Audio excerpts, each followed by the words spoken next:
আসসালামু আলাইকুম ওয়া রাহমাতুল্লাহি ওয়া বারাকাতুহু ওয়া মাগফিরা। দেশ বিদেশে যে যেখানে আছেন আপনাদের সকলের জ্ঞাতার্থে আমি পীর মুফতি গিয়াসউদ্দিন আত-তাহিরি একটি শোক প্রকাশ করছি। আপনারা জানেন ঐতিহ্যবাহী 17 নেত্রকোনা মসলকে আলা হজরতের উপরে সুপ্রতিষ্ঠিত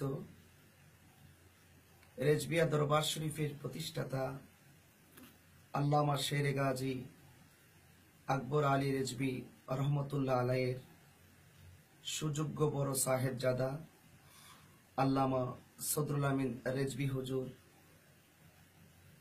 16/8/2016 রোজ মঙ্গলবার রাত্র 9টা 30 সড়ক দুর্ঘটনায় শাহাদতের মাধ্যমে আল্লাহর সান্নিধ্যে চলে গিয়েছেন। ইন্না লিল্লাহি ওয়া ইন্না ইলাইহি রাজিউন।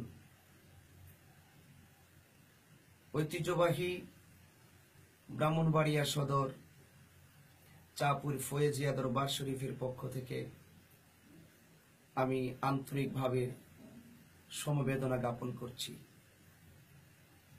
সত্যি কথা বলতে কি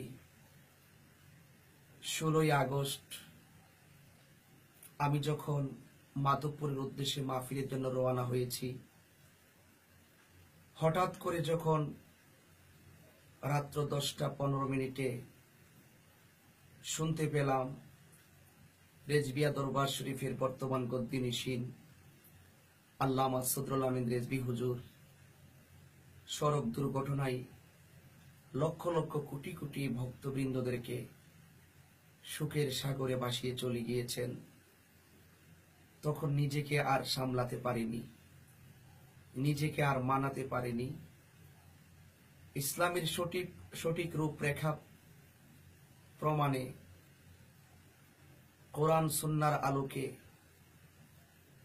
আহলুস সুন্নাত ওয়াল জামাতকে সুপ্রতিষ্ঠিত করতে আল্লামা সদরুল আমিন রেজবি হুজুরের অবদান অনস্বীকার্য।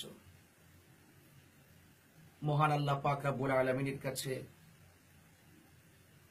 এতটুকু মিনতি করি, আল্লাহ রব্বুল আলামিন যেন আমাদের প্রত্যেককে আল্লামা সদরুল আমিন রেজবি হুজুরের শাহাদাতের জরিয়া করে আমাদের সকলকে জান্নাতবাসী করেন। আমিন সুম্মা আমিন। আসসালামু আলাইকুম ওয়া রাহমাতুল্লাহি ওয়া বারাকাতুহু।